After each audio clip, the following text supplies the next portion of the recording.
Hello, আসসালামু আলাইকুম ওয়া রাহমাতুল্লাহি ওয়া বারাকাতুহু।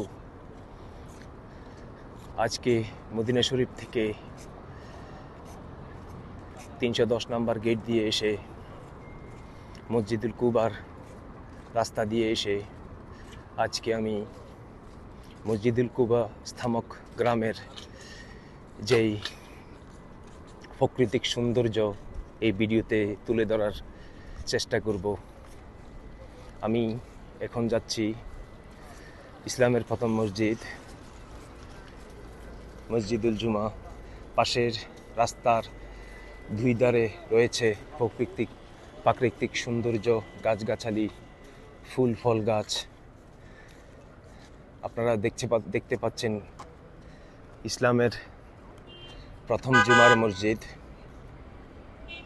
রাসূল করিম সাল্লাল্লাহু আলাইহি সাল্লাম যখন মক্কা থেকে হিজরত করে মদিনায় আসেন তখন প্রথমে তৈরি করেন কুবা মসজিদ। এরপরে যাওয়ার পথে মদিনার মসজিদুল নববীর পথে যেতে জুমার সালাতের সময় হয়, তখন এই স্থানে রাসূল করিম সাল্লাল্লাহু আলাইহি সাল্লাম সাহাবাই কেরামদের সবাইকে নিয়ে সর্বপ্রথম জুমার নামাজ এই স্থানে আদায় করেন। এই পাশে হচ্ছে ঘরবাড়ি এবং এই পাশে হচ্ছে মসজিদুল কুবায় যেতে রাস্তা, এবং মেন রোডের পাশে হচ্ছে একটি মনোরম দৃশ্য, সৌন্দর্য একটি মার্কেট। আপনারা কখনো যদি মসজিদুল কুবা ভিজিট করেন তাহলে এই স্থানে বিভিন্ন রকমের খাবারের হোটেল রয়েছে, মার্কেট রয়েছে, আপনারা কেনাকাটা করতে পারেন, খেতেও পারেন। পাশ দিয়ে যেতে রাস্তার দুই পাশে প্রাকৃতিক সৌন্দর্য, গাছগাছালি এবং মনোরম দৃশ্য দেখতেই অন্যরকম। এই মদিনায় যখন মক্কা থেকে হিজরত করে রাসূল করিম সাল্লাল্লাহু আলাইহি সাল্লাম মদিনায় আসেন, এই সর্বপ্রথম কুবা নামক গ্রামে তিনি পদার্পণ করেন। সামনে যে দেখতে পাচ্ছেন এটাই হচ্ছে ইসলামের প্রথম ঐতিহাসিক মসজিদুল কুবা। মনে হচ্ছে মসজিদুল কুবার উসিলায় এই স্থানে আমার নবী, আপনার নবী, বিশ্বনবী, দুজাহানের বাদশা নবী হযরত মুহাম্মদ সাল্লাল্লাহু আলাইহি সাল্লাম মক্কা থেকে হিজরত করে এই জায়গাতে সর্বপ্রথম একটি ইসলামিক মসজিদ তৈরি করেন। মসজিদটির নাম হচ্ছে মসজিদুল কুবা। মসজিদুল কুবা যখন তৈরি হচ্ছিল তখন রাসূল করিম সাল্লাল্লাহু আলাইহি সাল্লাম এবং তার সঙ্গে সাহাবায়ে কেরাম কাঁধে কাঁধ মিলিয়ে একসঙ্গে এই মসজিদ নির্মাণ করেন। বর্তমানে মসজিদটি আধুনিকায়ন করেছেন সৌদি সরকার, এবং পরবর্তী অটোমান সাম্রাজ্য, ওসমানীয় খেলাফত আমলে এই মসজিদটি এই স্থানে পুনর্নির্মাণ করে আসার পরে বর্তমান সৌদি সরকার এইটাকে আধুনিকায়ন করেছেন। আমি এখন যেতে যেতে একটা খেজুর বাগান আছে, এই খেজুর বাগানের প্রাকৃতিক সৌন্দর্য আপনাদের সামনে তুলে ধরার চেষ্টা করছি। এই মসজিদুল কুবাতে আরও খেজুর বাগান রয়েছে, আরও প্রাকৃতিক সৌন্দর্য রয়েছে। আপনারা যদি কখনো মসজিদুল কুবা আসেন তাহলে এই স্থানগুলো দেখে যাবেন, এবং আপনারা যদি মসজিদুল কুবা এরিয়া ঘুরে যান মনে করতে পারবেন না যে আপনারা কোথায় এসেছেন, মনে করবেন যে পৃথিবীর এক টুকরো জান্নাত। এখানের প্রাকৃতিক সৌন্দর্য আপনাকে মনোমুগ্ধ করবে, এবং এখানকার মানুষ, এখানকার আতিথেয়তা আপনাকে মুগ্ধ করবে। যেতে যেতে আমি এই বাগানটির সৌন্দর্য তুলে ধরার চেষ্টা করছি। আমি এখন মেইন রোডে আছি। যাব, তাদের ভিতর দিয়ে গেটের দিকে যাব। সামনে একটি কূপ রয়েছে, এই কূপটির ইতিহাস আমি জানি না, কারো না কারো ওই 1400 বছর আগে কোনো না কোনো সাহাবার বাড়ি ছিল, অথবা এই এই হচ্ছে তার বাড়ি এবং এই হচ্ছে কূপ। এখান থেকে আজ দেখেন কত সুন্দর, আপনাকে মনে করিয়ে দিবে আপনি 1400 বছর আগের ইতিহাসে চলে গিয়েছেন। এই স্থান, এই মসজিদুল কুবা এরিয়াতে অনেক দৃষ্টিনন্দন ঐতিহাসিক স্থান আছে। আপনি আসলে মুগ্ধ হয়ে যাবেন, মনে হবে আপনি এক টুকরো জান্নাতে এসেছেন। আমি এখন এই স্থানটির ভিতরে গিয়ে আমি আমার ভিডিওতে তুলে ধরার চেষ্টা করছি। রাস্তার দুপাশে রয়েছে নিম গাছ। আমাদের বাংলাদেশের প্রেসিডেন্ট জিয়াউর রহমান সৌদি সরকারকে উনার জামানায় উপহার দিয়েছিল নিম গাছ। এই দেশে স্থানীয় সৌদিরা এই নিম গাছকে বলে শেজারাতুল জিয়া। আমি তো গেট পার হয়ে চলে আসছি, আমি দেখানোর চেষ্টা করছি। এটার সৌন্দর্য বলে শেষ করা যাবে না। দরজা মনে হয় সম্ভবত বন্ধ করে রাখছে। দুঃখিত, আমি রাস্তার পাশ থেকে ভিডিও তুলে এই প্রাকৃতিক সৌন্দর্য আপনাদের সামনে তুলে ধরার চেষ্টা করছি। আমার এই ভিডিওটি যদি ভালো লাগে লাইক করবেন, শেয়ার করবেন। এই মসজিদুল কুবার বিভিন্ন ঐতিহাসিক স্থানের ভিডিও থাকবে। আমার এই ভিডিও যদি ফেসবুক পেজে পেয়ে থাকেন, তাহলে আমার পেজটিকে ফলো দিয়ে রাখবেন, লাইক করবেন এবং শেয়ার করবেন। আমার ইউটিউব চ্যানেলে যদি পেয়ে থাকেন, আমার চ্যানেলটি সাবস্ক্রাইব করবেন এবং শেয়ার করবেন এবং কমেন্ট করে জানাবেন এই মদিনার মসজিদ কুবা এরিয়ার প্রাকৃতিক সৌন্দর্য আপনার কেমন লেগেছে। ধন্যবাদ সবাইকে। আমি এখন মসজিদুল কুবার দিকে যাচ্ছি, যেতে যেতে প্রাকৃতিক সৌন্দর্য তুলে ধরার চেষ্টা করছি। রাস্তার দুপাশে সৌন্দর্য আপনাকে মুগ্ধ করবে। সামনে দেখতে পাচ্ছেন মসজিদুল কুবা, বেশি দূর নয়, এখান থেকে আধা কিলোমিটার। আমার আরও ভিডিও থাকবে। আমার ভিডিও যদি ভালো লাগে লাইক করবেন, শেয়ার করবেন এবং সারা বিশ্বে ছড়িয়ে দেবেন এবং পাশে থাকা বেল আইকন ক্লিক করে রাখবেন। আমাদের ইসলামের ঐতিহাসিক বিভিন্ন স্থানের আমি যেন আপনাদেরকে ভিডিও উপহার দিতে পারি। মসজিদ কুবা এরিয়াতে অনেক খেজুর বাগান রয়েছে, অনেক প্রাকৃতিক সৌন্দর্য জায়গা রয়েছে। আপনারা মসজিদুল কুবায় কখনো হজ করতে আসলে বা উমরা করতে আসলে এই জায়গাগুলো ঘুরে যেতে পারবেন, আপনাকে মুগ্ধ করবে। মসজিদুল কুবা এরিয়া এমন একটি স্থান এবং এই স্থানগুলো রহমত এবং বরকতময় জায়গা। এই জায়গা আপনাকে মুগ্ধ করবে, আপনাকে 1400 বছর আগের স্মৃতি স্মরণ করিয়ে দিবে। ধন্যবাদ সবাইকে। আসসালামু আলাইকুম ওয়া রাহমাতুল্লাহি ওয়া বারাকাতুহু। মসজিদুল কুবার পাশেই অবস্থিত একটি খেজুর বাগান।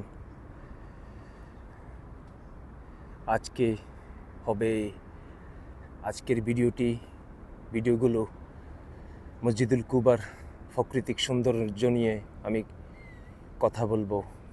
আজকের ভিডিও হবে মসজিদুল কুবার প্রাকৃতিক সৌন্দর্য, ইতিহাস এবং আপনি মসজিদুল নববী থেকে কিভাবে আসবেন সেটার পরিচিতি। আমি এখন অবস্থান করছি মসজিদুল কুবার এরিয়াতে।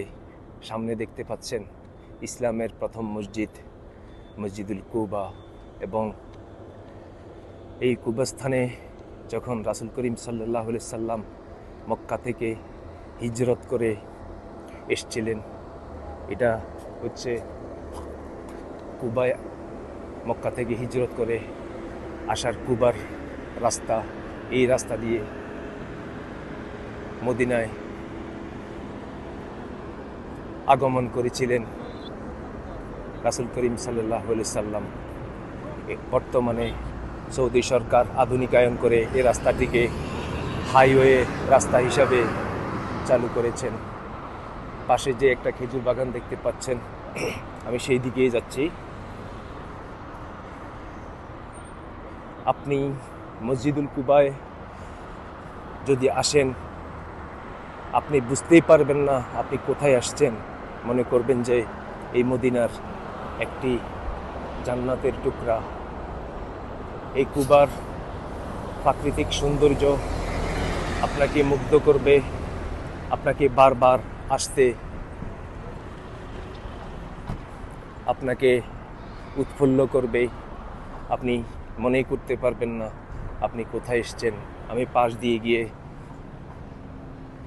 খেজুর বাগানের আরও কিছু দৃশ্য তুলে ধরার চেষ্টা করছি।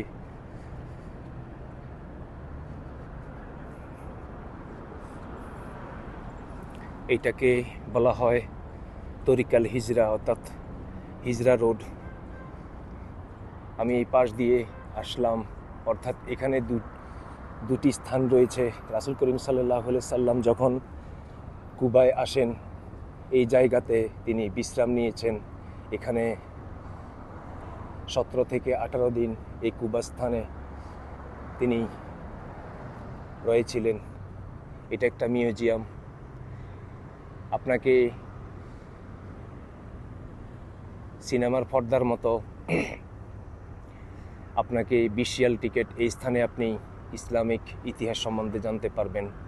পাশে দিয়ে এটা হচ্ছে এই জায়গাতে একটা তাঁবু দেখতে পাচ্ছেন। এই তাঁবুতে, এই জায়গাতে রাসূল করিম সাল্লাল্লাহু আলাইহি সাল্লাম 18 দিন অতিবাহিত করেছেন। এখানে একটি কূপও রয়েছে। এই কূপের পানি তিনি যতদিন ছিলেন এই কূপের পানি পান করেছেন। এবং এই পাশে নতুন করে সৌদি সরকার আবার নতুন করে খেজুর গাছ লাগিয়েছেন। এই জায়গায় আসলে মনে করতে পারবেন না আপনি কোথায় এসেছেন। এখানকার পরিবেশ সৌন্দর্য আপনাকে মুগ্ধ করে তুলবে। আমি এখন হিজরার রাস্তা থেকে যাচ্ছি মসজিদুল কুবার দিকে। সামনে যে শত শত দর্শনার্থী এখানে এসে রাসূল করিম সাল্লাল্লাহু আলাইহি সাল্লামের স্মৃতি বিজড়িত এই স্থানটি ঘুরে যান। এখানে ঢুকতে আপনাকে বিশাল টিকিট নিয়ে ঢুকতে হবে। ধন্যবাদ সবাইকে আরও ভিডিও দেখার জন্য। কুবার পাশে আমি আসলাম প্রাকৃতিক সৌন্দর্য, ইতিহাস তুলে ধরার জন্য। সামনে যে দেখতে পাচ্ছেন, এই স্থানে ভিতরে রাসূল করিম সাল্লাল্লাহু আলাইহি সাল্লামের স্মৃতি বিজড়িত। রাসূল করিম সাল্লাল্লাহু আলাইহি সাল্লাম এর ভিতরেই অবস্থান করেছিলেন। বুস্তান আল মুস্তাদাল, এই গেট দিয়ে ভিতরে তিনি এই কুবা, এই মসজিদুল কুবার এই স্থানে 18 দিন অতিবাহিত করেছিলেন। আজকের ভিডিওতে আমি তুলে ধরার চেষ্টা করব মসজিদুল কুবার আশপাশে কি রয়েছে এবং কি প্রাকৃতিক সৌন্দর্য রয়েছে, এগুলো আমি তুলে ধরার চেষ্টা করব। পৃথিবীর বিভিন্ন দেশ থেকে আগত উমরা হজযাত্রীগণ এই স্থানে এসে মিলিত হন এবং সামনে যে দেখতে পাচ্ছেন, এরা সম্ভবত আরবিয়ান কোনো দেশের হবেই উমরা হাজি। পাশে হচ্ছে মসজিদুল কুবা এবং পাশ দিয়ে আমি যাচ্ছি সারি সারি বিভিন্ন ফলাদির গাছ এবং খেজুর গাছ রয়েছে। এই পাশে রয়েছে মসজিদুল কুবার পার্ক, সৌন্দর্য, ঐতিহাসিক স্থান। আপনারা মসজিদুল কুবাতে যদি আসেন, বুঝাতেই পারবেন না আপনারা কোন জায়গাতে এসছেন। মনে হয় এই পৃথিবীর এক টুকরো জান্নাত। সৌদি সরকার এত সুন্দর করে সাজিয়েছে এই মনোরম পরিবেশটাকে। আপনি আতিথেয়তা পাবেন এবং এইখানে আপনি আসলে কেনাকাটাও করতে পারবেন। এখানে আসলে বিভিন্ন চায়ের দোকান, খাবারের স্টল রয়েছে। এই খাবারের স্টল থেকে আপনি খাবার খেতে পারবেন এবং এই মসজিদুল কুবার প্রাকৃতিক সৌন্দর্য উপভোগ করতে পারবেন। সৌদি সরকার এত সুন্দর করে করেছে, এই 1400 বছর আগের কালচার, আমাদের রাসূল করিম সাল্লাল্লাহু আলাইহি সাল্লামের জামানার তারা সেই কালচার তুলে ধরার চেষ্টা করেছে। এবং আপনি দেখলে আপনার মন ভরে যাবে সেই সুন্দর প্রাকৃতিক এরিয়া মসজিদুল কুবায়।